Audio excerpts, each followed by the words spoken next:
why don't we get started? And I'm going to turn the meeting over initially to Nadia because this was her idea to recruit me to talk about positive intelligence. And then I decided, well, why don't I piggyback and invite my Fairfield friends? So over to you, Nadia. Okay. Well, Diana, you probably don't know me yet. My name is Nadia Touch, and I actually met Bob, 5 years ago? It's been a while in person, and I am in health and wellness. I work with busy professionals, helping us build consistency with healthy habits. We work through pillars of mindset, nutrition, and fitness through establishing behaviors, beliefs to create a new being. And we all do it with accountability and support for each other.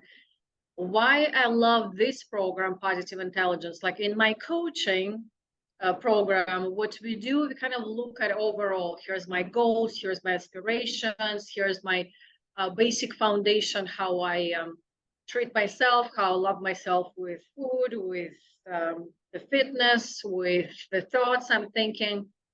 But what I feel is missing, Karen, as well, is this daily, like little daily, hello, practice, hello, practice, like a little tap on your shoulder. I might be sitting on your shoulder, but there is not like an actual reminder of the tools. And those tools are really comprehensive. And besides, they're all scientifically based, why they're designed the way they're designed.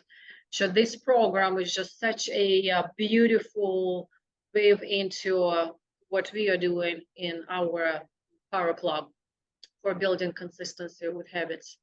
So Bob, I'm excited. I saw your presentation. Like, this is awesome. I'm so excited. Okay. Okay. Well, I've done a lot of positive intelligence presentations over the last year or so. A little bit of history for me, and then we'll jump into some slides just to give you a sense of it. I don't know whether either one of you visited the website that Nadia referenced. If you do that, it's comprehensive. If you go to the appliedintelligencecoaching.com and go to the videos, a whole pile of videos, really, really great interviews. And so if you want to see this through the lens of different people, male, female, then that's available. So about 4 or 5 years ago, I don't know how I bumped into the book, but I bumped into the book Positive Intelligence and read it and found some little exercises on YouTube, that kind of thing. Totally fascinated with it, but there was no really organized way of interacting with it, so it just kind of dribbled away. And then last July, a good friend who I'd done a lot of work in another discipline, the Pacific Institute, I did for about 10 years, applied cognitive psychology. She said, I'm doing a pod.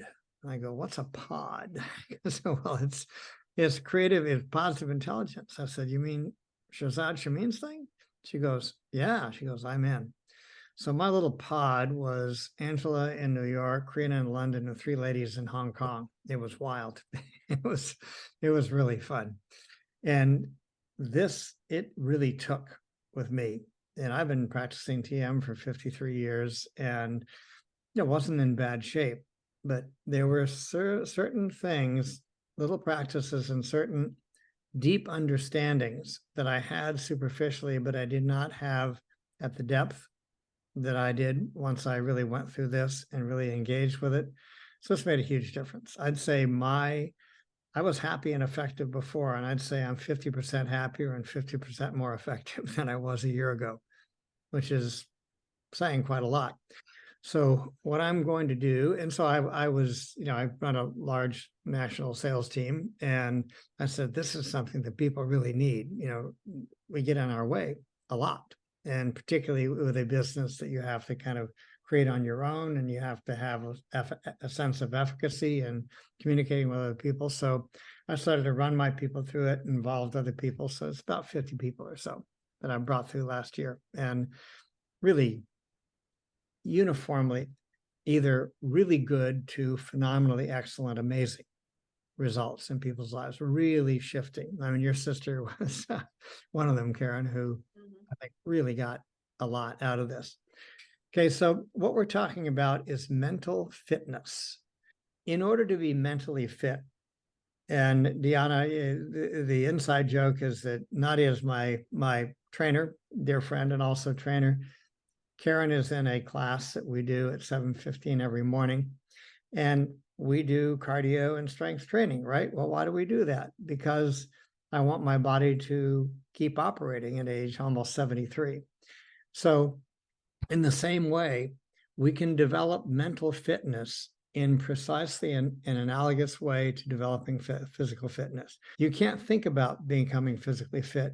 You can go to the gym, or you can go walk, or you can be on the treadmill. But thinking about it won't get you physically fit.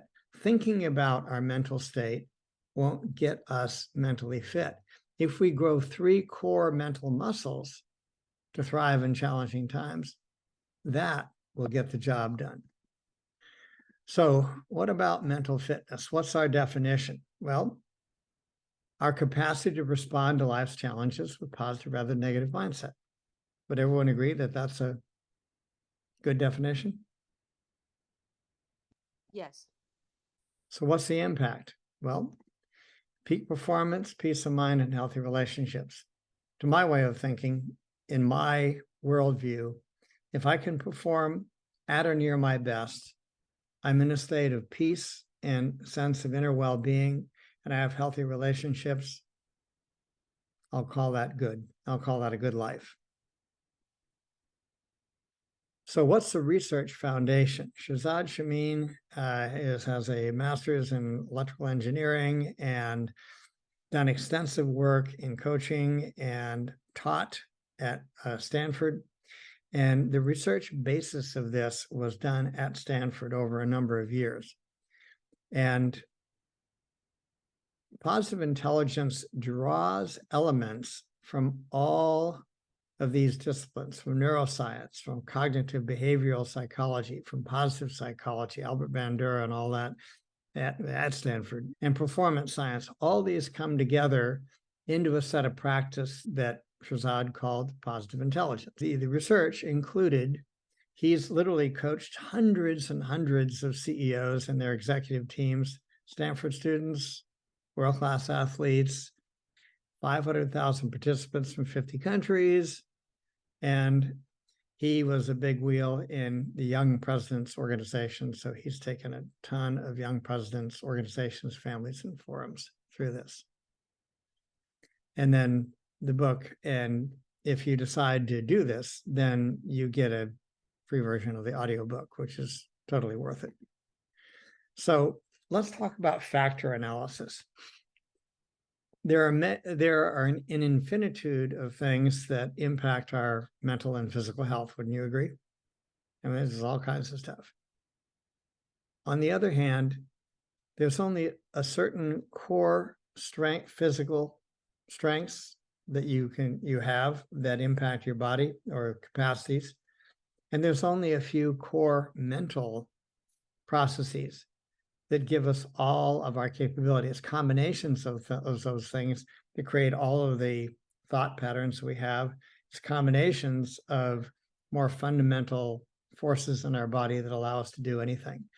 So if we can discover the root cause of things, then we can have a radical simplification of the issues of life. So let's look at colors, for instance. If you look at what is the root of thousands of colors, not thousands, millions, there's an infinitude of shades of colors in the universe, right? They're actually all just red, blue, and yellow. That's it. All of the colors in the entire universe are made up of combinations of red, blue, and yellow. So consequently, all, as we'll see in a moment, all of the negativity in our life, in our mind, come from what we call the judge, and then the judge's 9 accomplice saboteurs, which we'll meet. And those were derived by factor analysis. And our strengths, our core, what we call SAGE strengths, higher cortical strengths of empathy, exploration, innovation, navigation, and activation. Everything that we do, all positive, proactive actions are some combination of those 5 factors, which really makes life a whole lot simpler. So the 3 core mental muscles are saboteur, interception, the ability to intercept brainstem generated rumination and thoughts and awfulizing and everything else, undue fear. Expanding the capacity of our higher cortical function to actually operate. And by the way, this is practice-based. It's not intellectually based. It's actually a practice that we do that weakens the brainstem hold on us and expands and extends the sage capabilities, which is really what this thing is all about. This is just intellectual understanding. It's like describing a glass of water as opposed to drinking a glass of water. And of course, we actually drink a glass of water. And then self-command. The big question when you wake up in the morning is who's in control? Are you in control or is your brainstem in control? And we know the difference, right? When our judge and all of his 9 nasty saboteurs are in control, we know it, and it's not a pretty picture. So, obviously there's not a judge in our mind, right? But we call that function of our brainstem, which is there basically to protect us. We have a strong negative bias based on our evolutionary history. It was like way more important to memorize the colors of the snake that bit you and practically killed you than the colors of the pretty butterfly, right? So we have a negative bias, and everyone has a negative bias because we have a brainstem. If that negative bias runs our life, then we make ourselves and everyone else around us completely miserable, and we don't have a very happy life. And then there's the 9 saboteurs. So the master saboteur is the judge. That's the brainstem being overactive. Then we learn different coping strategies as children based on our basic physiology and our tendencies, and based on the environment that we're in. So we have a judge, and then we develop either the restless here or the controller. I'm going from right to left over the top. The restless, the controller, the avoider, the pleaser, the victim, the hyperachiever, the hyper-rational, the hyper-vigilant, or the stickler. Yeah. And sometimes we give them names. Do you want to tell? Yeah, I won't tell you Nadia's name for a stickler, but it's really funny. I tend to be a hyperachieving pleaser. So, hey, we all got it, right? And then the 5 sage powers of empathy, exploration in the middle, innovation, the light bulb, navigation, the eye in the looking glass, and then activation. If you can empathize, and then you can really examine what's going on like a fascinated anthropologist, then you can innovate by thinking about different possibilities. Then you can navigate among those possibilities, choose the possibility, and then boom, activate, go into laser focused action. That is the very definition of success. So the basis of you working with this are 2 assessments, and I believe Larissa's with us also. So Larissa, Karen, and Deanna, Nadia sent you these assessments. They're also available on that website. After we finish, take the assessments. They're fascinating. A little terrifying, but they're also fascinating. So this is how the saboteur assessment would come out. James is highly extended in controller, avoider, and actually he's got quite a few extensions here. What's interesting is that through the practice, if you work on your brains, if you work intercepting one of those saboteurs, you weaken all of them. So that's kind of nice. So what about the saboteurs and the sage? Well, as we said, the saboteur function, the discrimination, the protection, function operates inside the brainstem, the limbic system, and parts of the left brain. This is our lizard brain. This is the brain that keeps us, that our animal brain. Our sage brain is our middle prefrontal cortex, empathy circuitry, and parts of the right brain. That's where all those functions are mediated. So here's the interesting thing. You can be riven with saboteurs and be highly successful in the world because you can motivate yourself through negative emotions. Or you can motivate yourself through positive emotions. Here's the deal. If you motivate yourself through fear, stress, anger, guilt, shame, insecurity, as opposed to empathy, curiosity, creativity, passion, and purpose, you can generate a lot of success, but you can never generate happiness. Shahzad coaches many billionaire business people, men and women. He said, he gets a lot of pushback. Well, yeah, my saboteur is my hyperachiever. It's what makes us go. Yeah, I said it makes you go and you become a billionaire, but how happy are you? Okay. You can generate success by being driven by negative emotion towards success, but you can never be happy. On the other hand, the sage qualities of your brain, and you're never completely devoid. Anyone who's achieved obviously has the sage part of their brain and the saboteur. The issue is if the saboteur dominates, then you're driven to achieve. And the nasty thing about that is your saboteurs will never let you have peace, right? Oh, if you achieve this, you'll be happy. If you achieve that, you really work hard and then say, oh, no, we were just kidding. You actually aren't going to be happy. You got to do this to be happy. And the goalpost just keeps moving. And those are the driven people who end up sometimes committing suicide because they can never achieve the happiness that they want. So the big question a lot of people have, high achieving people, is, but aren't negative emotions good for you? Aren't they? Well, yeah. Is pain good for you? Well, yeah, with a proviso. If you stick your hand on the hot stove, pain is very good because if you don't, you leave your hand there, you burn your hand through and you lose your hand, right? It's extremely important that if we do something wrong, if we offend someone, if there's something going on, it's important that we get that hit of pain. Woo! But it's only good as an alert signal. If we stay in negative emotion, then it hurts our ability or blocks our ability largely to see clearly what's happened and to respond with empathy, curiosity, creativity, laser-focused action.